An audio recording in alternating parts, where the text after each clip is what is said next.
Hello guys, welcome back to another exciting episode. When I saw this video, I was like, white slavers?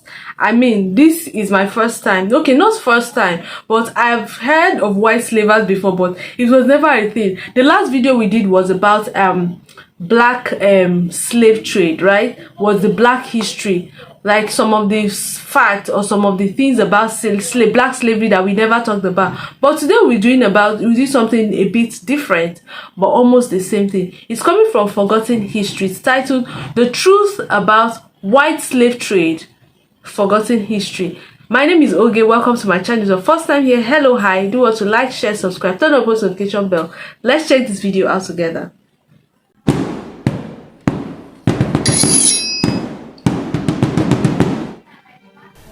Slavery is as old as human civilization, dating back beyond recorded history, and it exists even still today. Every culture on every continent practiced some form of slavery, whether it was serfdom, indentured servitude, or collective peasantry. However, when the slave trade is mentioned, people normally think of the black African slave trade to the Western Hemisphere during the colonial period from 1500 to the mid-1800s, as practiced by the European colonial powers. Estimates range from 10 to 13 million Africans being brought to the New World, with around 10 million surviving to be sold in North and South America, as well as in the Caribbean islands. Of this number, the best estimate is that 450,000 went to the British, French, and Spanish colonies in what is now the United States and Caribbean. Brazil alone received almost 5 million, the rest going to the Spanish colonies in South America. Slavery still exists in the world, yet most of the major powers ignore the fact and refuse to even acknowledge that it still exists. It is still quite active. Yet, 6 decades before the American Civil War, a war was fought by the United States on foreign shores to try and stop the white slave trade. What was the white slave trade? Does it still exist? Who were the Barbary pirates? What was the result of American intervention? How did it occur, and what was the aftermath? And how did 9 U.S. Marines and their mercenaries make history and give birth to a legendary fighting force while also ending the white slave trade in North Africa? Hello, I'm Colin Heaton, former soldier, Marine Corps scout sniper, history professor, historian and book author, and we will answer these questions and other issues on this segment of Forgotten History.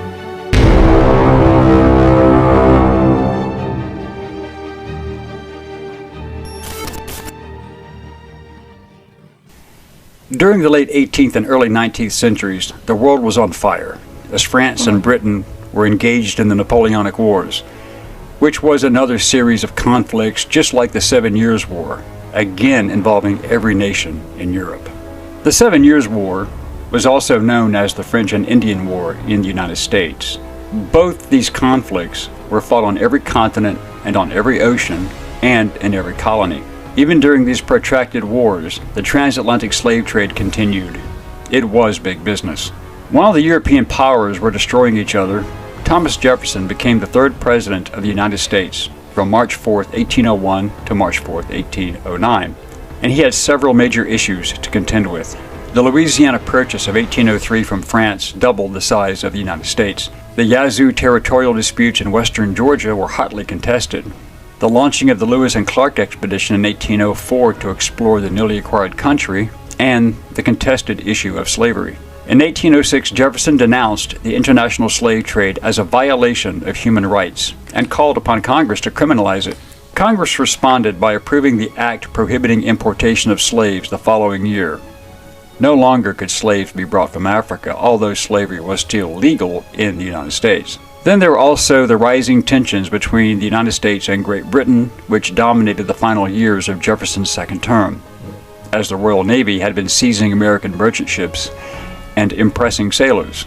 However, one situation which has gone largely unnoticed in history was Jefferson being the first president to send the military overseas into direct action, the war against the Barbary pirates. For decades prior to Jefferson's accession to office, the Barbary Coast pirates of North Africa had been capturing foreign merchant and warships, stealing their valuable cargoes, and enslaving crew members, while often demanding huge ransoms for their release.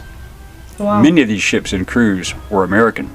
Before independence, American merchant ships were protected from the Barbary pirates by the naval and diplomatic influence of Great Britain, which had threatened the use of military force should their ships be molested. However, that American protection came to an end after the colonies won their independence. The Barbary pirates also attacked the coastal northern Mediterranean, launching attacks against France, Italy, and Sicily, kidnapping women as white slaves, primarily and whenever possible, notable wealthy persons and ships for ransom. In their feverish search for white women slaves, a few pirates even went as far as the coast. This is more serious. I mean, they were asking for ransom. These barbarian pirate guys, where are they from?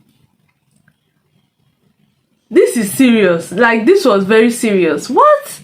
They will ask for ransom. They will sell their women. What? Oh my gosh. It was actually very serious. I mean, I never knew white slavery was a thing. Whenever people think about slavery, people will think about the black Africans. How they were sold into slavery during the colonial era, right? But white slavery, it's my first time, and it is quite serious. It was quite serious then. What? Of Iceland, raiding inland to kidnap women and bring them back to North Africa. North African slave markets thrived, as, under Islamic law, known as Sharia, although fellow Muslims could not be enslaved, non-Muslims could be and were. Over a period of more than 300 years, it is estimated that 1 million white Europeans, to include those captured at sea as well as through land raids abroad, were enslaved. Many of these were Americans captured at sea. A quick question, maybe somebody in the comment section can answer. Why were, he mentioned that some of these women were sold to North Africa, right? Why, and then during that was, and it was protected under the Sharia law. Why were Muslim women not sold into slavery, but women who were not Muslims were sold into slavery? Why was that? Why was that segregation? What was it about, right? Please, if you know the answers to that in the comment section, let us know, please. In 1794, in reaction to the attacks, Congress had passed a law authorizing the payment of tribute to the Barbary states. Part of that law was the Naval Act of 1794, which authorized the construction of 6 frigates, establishing the United States Navy. By the end of the 1700s, when Jefferson was Secretary of State, the United States had concluded treaties with all of the Barbary states, the Ottoman regencies of Algiers, Tunis, and Tripoli, along with independent Morocco. When Congress authorized $80,000 for Morocco to not molest American shipping, it was considered a good deal, as it was a cost savings when compared to the loss of ships, cargo, and sailors. The Bey of Algiers, Mustafa Baba, also agreed, and many American merchantmen were escorted by Portuguese warships, as Portugal also had a treaty with the Islamic states. But Jefferson was opposed to paying tribute, which he considered to be a modern Danegeld. When Saxon England paid the Danish Vikings not to attack, it did not work. Although Morocco and Algiers initially agreed, just weeks before Jefferson took office, Tripoli began attacking American merchant ships in an attempt to extract further tribute. Jefferson had seen enough. Jefferson tried diplomacy, and his letter to Pasha Yusuf Karamanli emphasized, "Our sincere desire to cultivate peace and commerce with your subjects." Pasha Karamanli, the ruler of modern-day Tunisia, felt that the Americans had insulted him by not offering to pay tribute. He threatened continued actions if not so respected. Pasha Karamanli was already at war with Sweden, having broken an existing treaty after Sweden agreed to pay annual tribute and ransom for 131 captives. 14 Swedish merchantmen had been seized by Tripolitan corsairs. Some of these were white women who were being transported on Swedish merchantmen, and it is not known if they were ever recovered, as the white women were rarely ransomed. They were highly prized and sold. The Pasha then declared war on the United States on May 14, 1801 by chopping down the... I mean, the way they are just mentioning, they were sold. they were taken for as ransom. They sent a ransom. Like, you would think they are purchasing goods or items. You will not know that they are human beings, women. And now history books is saying that they are not sure if they ever returned. Wow. Like, and to think that we still have modern day slavery, but I mean, it is not as rampant as before. I can't imagine people still going through this in this time and age. Like, in this time and age, people are still being enslaved in some parts of the world. Wow. Like, you would think it's some sort of drinks they are purchasing, maybe some sort of umbrellas or some fans. You will not know that it is human beings that they are purchasing like an item. My gosh. Flagpole at the American consulate in Tripoli, a direct act of war. Jefferson sent 3 frigates and a schooner under the command of U.S. Navy Commodore Richard Dale as a show of force and to protect U.S. ships entering the Mediterranean through the Straits of Gibraltar. Dale learned of the declaration when he reached Gibraltar on July 1st, 1801. From that point, Dale's ships blocked 2 of the Pasha's corsairs operating as raiders and messengers inside the harbor. Yusuf Karamanli was shocked at the American audacity. The Sultan of the Ottoman Empire, Selim III in Istanbul, was also less than amused, yet did not interfere when the Americans became involved. He had just concluded treaties with Russia and Austria and was trying to westernize his empire along Western lines. This included eliminating the white slave trade, and this position was not favored by many of his subordinate regional leaders, especially in North Africa, and they launched a revolt against him, and his cousin and successor Mustafa IV had him murdered in 1807. He was not about to give up such a lucrative business. The U.S. blockades halted Barbary trade and raids with Europe, but did not stop Tripoli's trade with the other Barbary states. It did, however, incite the other rulers, who considered siding with the Pasha, and they expelled their American diplomats. The United States was putting a major dent into their pirate enterprises, to include the white slave trade. The possibility of Tunis, Algiers, and Morocco joining forces as a result of losing this lucrative business became a serious concern during 1802, but in 1803, Captain Edward Preble was the new American naval commander, and he was aware of the white slave trade and piracy, and he began to deal with it. On September 12, 1803, the USS Constitution arrived off the Barbary coast to confront the Tripolitan pirates. In October 1803, the frigate USS Philadelphia ran aground and was attacked and seized, and the 307-man crew was held for ransom. In response, on February 16, 1804, a group under Navy Lieutenant Stephen Decatur slipped into Tripoli harbor after dark, boarded and set fires that destroyed the Philadelphia. The Pasha, in response, demanded an outrageous sum in ransom for his American hostages, even threatening death if it was not paid. In 1804, Commodore Samuel Barron, aboard the USS President, took command of 11 vessels, and he had new orders. But due to illness, he handed command of the squadron to Captain John Rogers. Jefferson had again seen enough and decided to take direct and immediate action. He sent the order. Ex-Consul William I wanted to ask a quick question. Now, this ransom they were always asking for, were they in form of money or material things? Because I'm thinking that, was it that their state was poor, or they wanted to enrich themselves, and if they were not going to be taking slavers, then you guys are going to pay a ransom. Now, this ransom, was it in form of money? Why were they asking for ransom? If they wanted money, they should have asked for money instead of taking off slaves, right? But if someone knows these things better, please try and explain to us in the comment section, because I cannot understand why they're asking for ransom. If they needed slaves, then they would have taken slaves, right? So why were they asking for ransom? Is something I'm trying to fathom here. William Eaton, a former Army captain who used the title of general, and United States Marine Corps First Lieutenant Presley O'Bannon, would lead a force of 8 U.S. Marines and 500 mercenaries to take Derna and free any hostages. These mercenaries were Greeks from Crete, Arabs, and Berbers, opposed to the regime, and started on a march across the desert from Alexandria, Egypt in April 1805. Their objective was to capture the Tripolitan city of Derna. The Muslim troops were under the command of Egyptian Sheikh El Tahib, the Ottoman Empire viceroy. William Eaton, who was overbearing and not very friendly, kept himself aloof from his men and was in overall command but leading only half the group. He had a tough job controlling the largely undisciplined mercenaries, and the infighting between the Christian Greeks and Muslims, few of whom were professional soldiers, became a problem. His promises of money and loot once they took Derna was looked upon skeptically. However, O'Bannon and his 8 Marines embedded with their mercenaries shared food, hardship, water, and earned their trust. O'Bannon decided to take the Muslims from Eton, exchanging them for his Greeks. The Marines built a strong fellowship by not denigrating the Islamic faith. They discussed their similarities and differences. O'Bannon also knew that many of these men had either been hostages themselves or had lost friends and family to the white slave trade.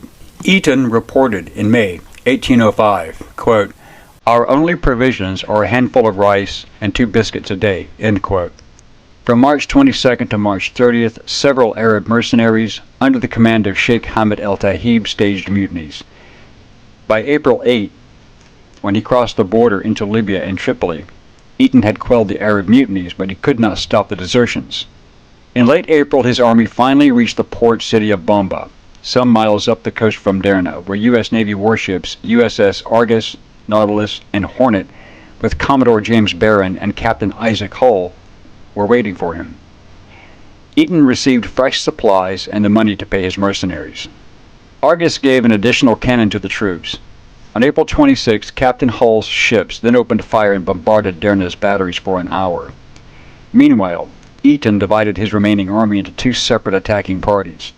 The attack began at 14:45 hours, with Lieutenant O'Bannon and his Marines leading the attack with 50 inexperienced Greek gunners. Eton's force was halted due to high volumes of enemy musket fire, but O'Bannon pushed his men through the inaccurate fire, as witnessed from the ships.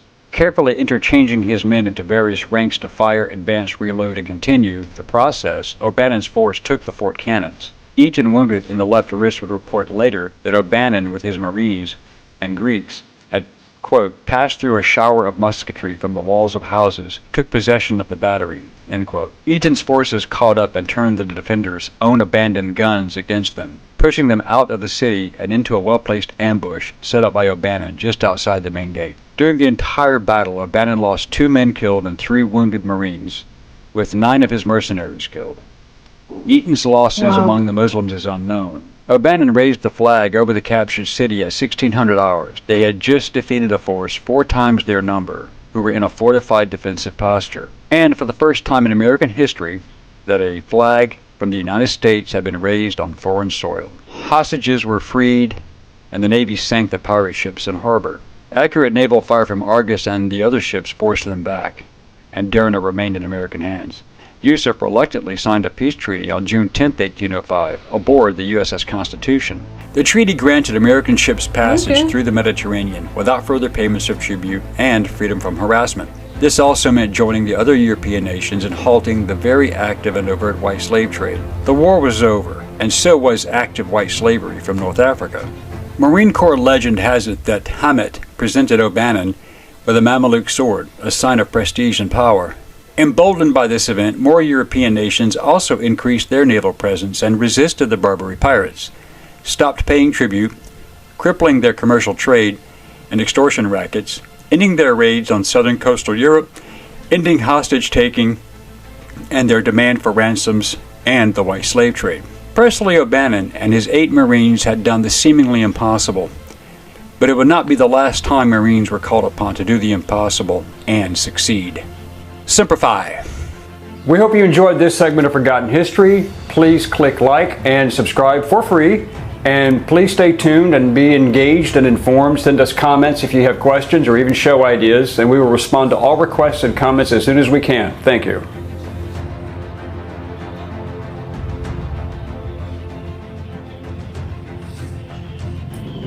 It's very important that we know our history and we know, some of these things. It is very important. If I had not seen this video, I would never know that white slave trade was a thing, and it was actually quite serious. I think it broke out from wars, and then they took off slave trade, and then they start exchanging them, and then they asked for ransom, and then the barbarian they were calling them.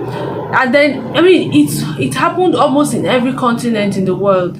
But it's very important why slave trade was a thing. I mean, I never knew. You know, if you have questions or comments, drop them in the comment section. Let's know more about this white slave trade. I never knew America was actually actively involved in this. They sold some of their women. Some of them were used as ransom. Even Sweden was mentioned. Portugal was mentioned. A lot of these countries were mentioned. And I'm still surprised that, you know, some of these countries actually went through all of this. But it's interesting to find out that, you know, it ended at some point. It ended. There was a treaty. So, I mean, they agreed on certain terms and, you know, everything, you know, settled down. And I don't know if some of those slavers were released. Probably they'll be released, right? Since there was a treaty. So probably they were released and then they went back to their homes and family. But something about slave trade is a lot of people who lost their lives. A lot of people will lose their families. Some people will not have their homes to go. I mean, look at the Black History one we watched. That was really, really horrible. I mean, some of us cried while watching that. So actually, because slave trade it's not something people should actually experience. It's actually a very difficult thing to actually see.